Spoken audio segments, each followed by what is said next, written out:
Hello everybody, this is Hybrid, and today I'll be reviewing The Amazing Spider-Man issue number 690. So I'm gonna say it right now, I really didn't enjoy this issue that much. Okay, so we start out at lap 6, and we have Doc Connors. He cuts off his right arm, which is a mistake because it really should be his left arm.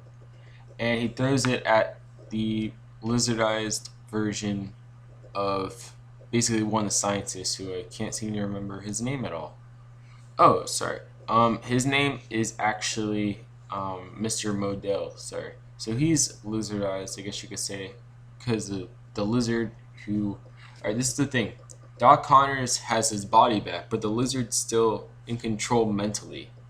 So technically, we don't have Dr. Connors back. We just have a human version of the lizard, which is odd.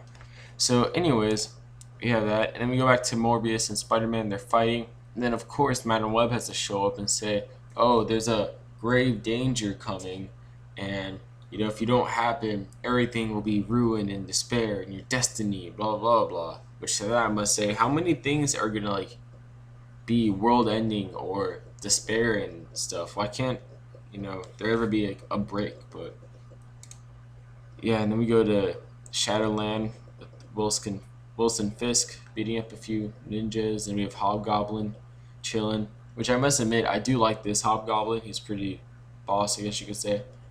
But then we go to, I guess, the Kingpin's not really buddy, but person that he's using, Tiberius Stone, and he is downloading some files.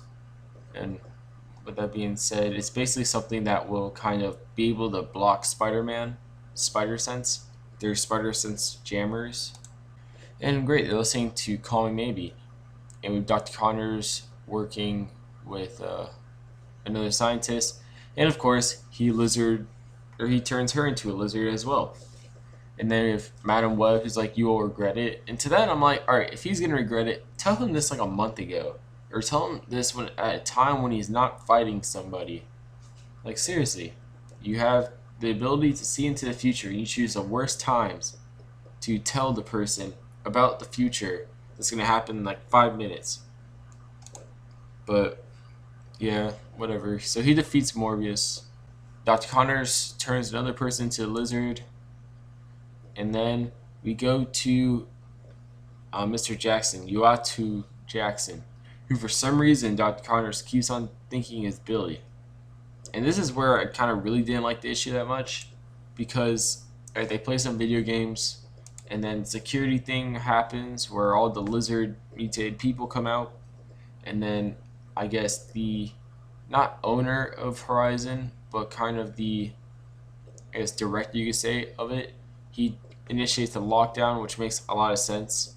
Really, like why wouldn't they have a lockdown? And Spider-Man, of course, comes in at the last minute. And then here's kind of like the dumbest part for me. Now we have Dr. Connors, right? And he has a thing that'll turn him back into the lizard. But he's like, "But is this what I really want? Are you serious? You're a human for like an hour, 2 hours tops, and now you're thinking about whether you want to be a lizard again or not. When you've made it very clear you hate your flesh body, you want the lizard again."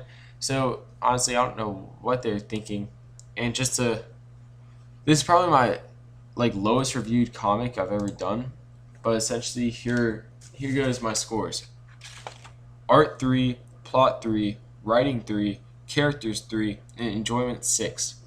The reason why, I think art, I probably gave it a little bit lower than I usually do, because I've been spoiled with reading a lot of comics lately, especially Captain Marvel for one, that has amazing art, which makes this art not look as amazing, I guess. And then the plot's kind of stupid, to be honest. It's the same thing we've seen before: Lizard turning other people into lizards, and then Spider-Man's gonna end up defeating him, turning all those people back to lizards, and most likely Dr. Connors back into Dr. Connors. And since they probably want to tie this into the movie somehow, they're gonna have Dr. Connors go into like psychiatric hospital or something like that. Then we have writing.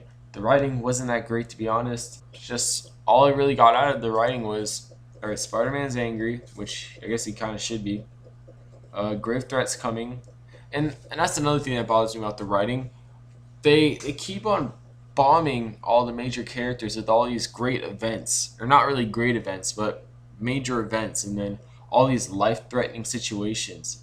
When, in all honesty, I know they want to sell comics by having these massive crossovers, but in a way, when you do that a lot, it's counterproductive to that.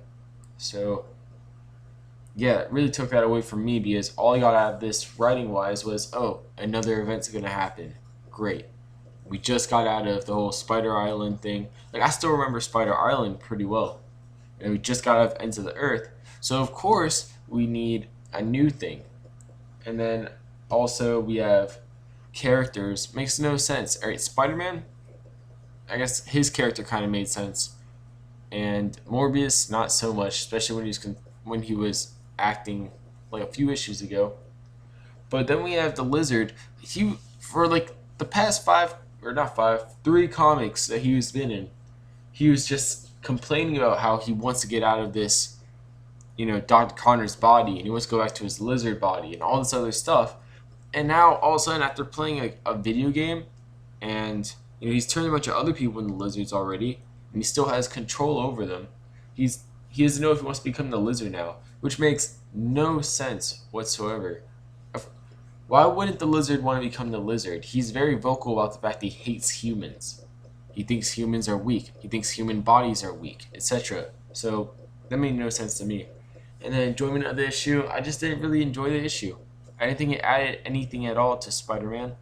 I don't think it added anything at all to the comic book series. I think it's really just a filler, and Marvel's trying to basically have something to tie in the lizard with Amazing Spider-Man because of the movie. That's all I see. I see it for money. I don't see it as they're writing it to write a good story.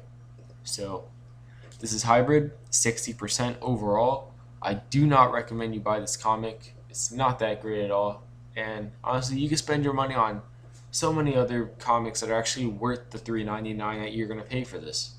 But that's just my thoughts, and